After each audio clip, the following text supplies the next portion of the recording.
recruit 50 million youths into the army and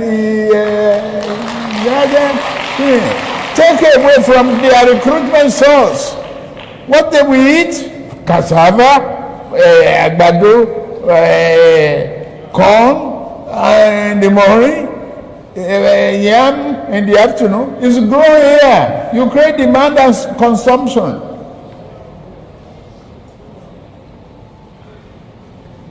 For over 5 million army of boot camps, we create our food. That's money for the farmers. That's consumption for the soldiers and skill development. Don't call them illiterate. Don't talk about illiteracy. Anybody who can own gun, who can handle gun, who can cock gun and create components, whether they are states, whether they are regions, whether they are zones, whatever people want to call them, that's their own business. And I'm also not going to enrich members of my family, but my friends. Are my friends not entitled to be enriched? As long as there is no element of corruption there. And there was none during our time when we privatized the banks, when we privatized institutions of the private sector. I have not heard a story of anybody coming to say either the president or myself took money to do that.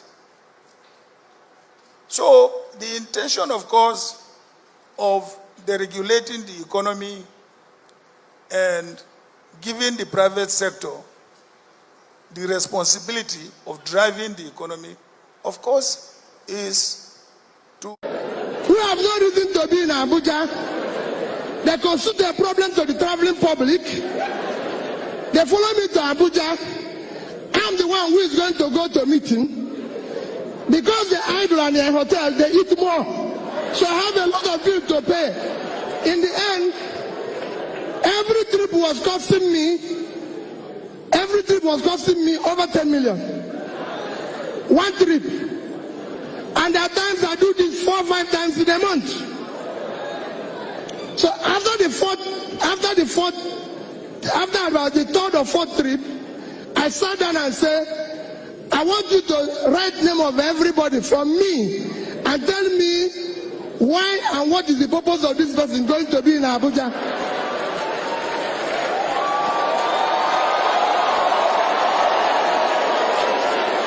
And what did they do?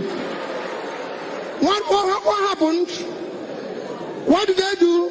When they finish, I found out the only person that needs to go to Abuja is me. So I said to them, leave it, because some of you must have heard P2B travels alone. No, because the other people, I don't need them in Abuja. I give you an example. If I were taking police from Waka to Abuja, there might be about 12, 20, 15 security men. And then each time I go, let me use today's pricing. One ticket one way is about 30,000.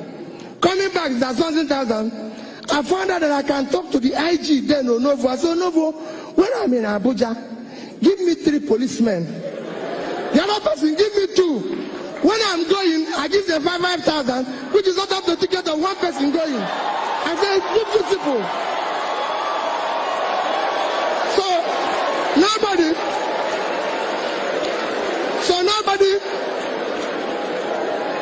followed me to Abuja. 1 minute because my time is going on. Nobody followed me to Abuja. So when I call, the people say, hey, P2B is traveling on his own, he's carrying his bag. I'm a young man, I can carry my bag. What is the proposition? And I told them, I said, listen, this is not a problem I started from here. I had this problem while I was in the bank.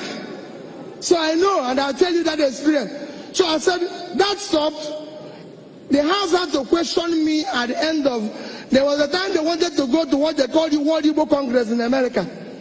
I And they showed me that somebody before me had gone with 40 million. And they said they reduced my own is 32 million. I said to the PAMSEC, can you write me what is the implication of this to Anambra State? Nothing. He just kept telling me they have reduced it. I said, no. Well, let one person go. Whatever the Igbos in America discuss, they can tell us by this thing. We now change. We came to the government house. When I started being a governor, no permanent secretary in Anambra State had a car. The judges didn't have a car. And meanwhile, there's in the budget provided there's a 150 million naira for the government to buy 2 bulletproof cars for the governor. I said, okay, fine, it's good. I took it, called one Mr. Eric, who was then the GM of PAN, with Onyemuche Namani, and said, listen, I want you people to do me a favor. I want to buy, they used to sell Peugeot 406, 3.7 million. I said, I want to buy about 100. So you sell it to me 3 million. The Frenchman agreed with me. So I took the 150, gave him as deposit. He gave me the first 50 vehicles. I had 18 judges, so 18. I had permanent secretaries, 19, so 19. The governor will keep 10. So all my first tenure, if you are around Doka, I used 406 Peugeot. And nobody kidnapped me, nobody shot me, and we saved that money. We had, some of you might have, I was removed from office twice because he was talking about sharing money. And I can tell you why I was removed from office. It's all part of this. When I was starting, Anambra State government house was burnt. Because when I say where we are going to save money, I want to tell you how we saved it and how we were able to be the only government that left and didn't borrow money from anybody. It stayed saved. When Anambra State, in 2004, the Anambra governor's house was burnt, the governor's lodge, as well as the government house. Coincidentally, in 2006 when I started, the budget to repair the government house was 298 million.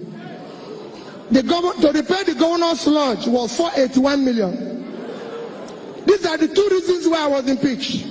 The third was saving money without permission. And I said to them, wait a minute, I repaired everything in the government house, this is governor's office.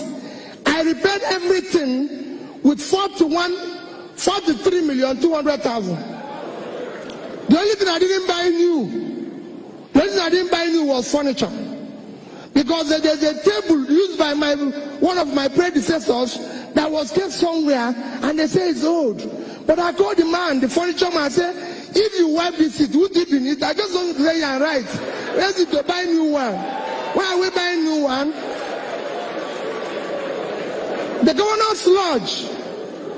I had a point. I want you to tell, I'm no longer the governor, so these are things you can verify. The governor's lodge, which was a budget of 486 million, I repaired everything with 81,700,000. In both of them, because the contract was awarded before I came, they said I did it without passing through the due process. Because they have awarded the contract. And I said no. Obasanjo as president, because one of the things I did is that we had a governor's lodge in Lagos. We had a governor's lodge in Abuja. We had almost 60 workers in Abuja. And I asked them, why will Governor of Anambra State have a lodge in Lagos? Why will he have a lodge in Abuja? Does he live in Abuja? What is he doing in Abuja? You know what they wrote me? Every other government have it. I said, that's not what I asked. Why are we having to have a lodge in Abuja? I don't live there. Each time I go to Abuja, the cook there, we will need to give him about 30,000 to cook. And I said, cook, you're going back to Oka. It costs 5,000 naira to eat buffet a Hilton, and you charge me 30 here. So what are you cooking here? You must go back to Oga. You know. And people will tell me, oh no. People will say, hey, wait a minute. I said, cook, you must go. I shut down, as I lived at our governor's lodge here for 25 years, shut down our governor's lodge in Abuja. Everybody said to me, Peter, you can't do without governor's lodge. I didn't have one for 8 years because it was not necessary. I told everybody who was there, we had almost 15 drivers in Abuja. When I'm at the airport, everybody's there because creating confusion. I said, listen, we need 3 drivers in Abuja. The rest will either have to go and look for work or come to Oka. We don't live in Abuja and everything. And this Obasanjo wanted to come to Anambra State. Every state you go today, they have what they call presidential lodge. And they said, we have started building one for almost $500 million. I stopped it. Obasanjo wanted to come to Anambra State. And they said, I went to them and said, listen, tell Mr. President, he can come in the morning and go in the evening. We don't need him to sleep. We don't need him to sleep. They said, no. They said, no, he must sleep. He must sleep. I said, okay, let's not worry about it. I went to him. That day, I'm telling you what, I went to him. He came in October, end of October 2006. I went to him. I said to the chief of staff, I said, tell him please, he can come in the morning. He said, no, he must sleep. He's doing this. I said, okay, no problem. I called the people, say, since he cannot stay in a hotel and he must sleep, come and see where I live. This is where I live. If this place is okay for him, I will give you the key for 1 month. Then I'll go. When he goes, they were very nice to me. I can tell they were very nice. They said to me, we need it for only 1 week. So I came back and told my dear wife, she's the only one who has property there. I said, bring out your thing. The president is going to sleep in this room. We are going to give them the key. I went across to a hotel called Pactonia. The man charges 30,000 per suite. For that 1 week, you know how much he charged me? 100,000. That is what I would have spent 500,000. So Obasanjo came on Thursday, stayed Thursday, Friday, Saturday, he left. They gave me back my key. And I spent 500 million, which I would have used to do the lodge. I would have been maintaining it by now. So Anambra State does not have a presidential lodge because the president doesn't live in Anambra State. He lives in Abuja.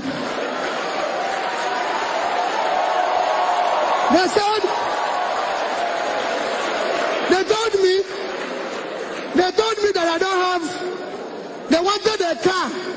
They said to me, oh, you must have a treated car, a bulletproof car that the president and his people can use. I said, I don't have. Bring your motor here. All I will tell you is that I will not, if you want that, I will enter it. But I don't have anything. They argued and argued and argued. Luckily for me, I have a neighboring state that bought that type of car. I said, okay, I'll go to this state and ask them to bring their car here. When you people go, they carry their vehicle. I don't have, and I won't buy it. What am I trying to say? You can do all this. You can save all this money. There's so much waste in our system, and we all tolerate it. People tell you today, hard people. Yes, I quarreled with people. People who say they come and do courtesy call. That was what I was telling Prof. I was quarreling with people. Somebody said he wants to do courtesy call. He wrote me a letter. As he's going, my protocol people come say, hey, God, this bishop or this chief, wake up now. I said, what? He said, we'll give him something. I said, huh? The man just wants to say, he wants to see me. Now you have seen this, right? Forget about Ghana must go back. Forget about your selfishness. Think about tomorrow. Cast your vote wisely. We must spread this message everywhere. Spread this video. Share this video. God bless you.